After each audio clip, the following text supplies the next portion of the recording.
Growing up, my dad was my absolute hero, a single parent, working double shifts at the local warehouse just to keep the lights on in our cramped two-bedroom ranch. I remember, around the time I turned 7, I started having these awful night terrors. I'd wake up screaming, drenched in sweat, completely inconsolable. Our house was old, with paper-thin walls, and I knew my dad needed every minute of sleep he could get before his 5 a.m. alarm. Whenever I'd spiral, he'd come into my room, but he wouldn't turn on the lamp. He'd just sit on the edge of my twin bed and start singing this low, humming melody.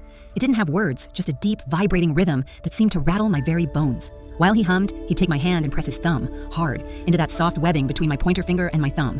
It hurt, honestly, a sharp, radiating sting that made my eyes water, but I figured, hey, he's a mechanic. He doesn't know his own strength. I thought it was a tough love grounding technique, a way to pull me back to reality. I'd eventually go silent, paralyzed by the pain in my hand and the vibration of that hum, until I finally drifted off.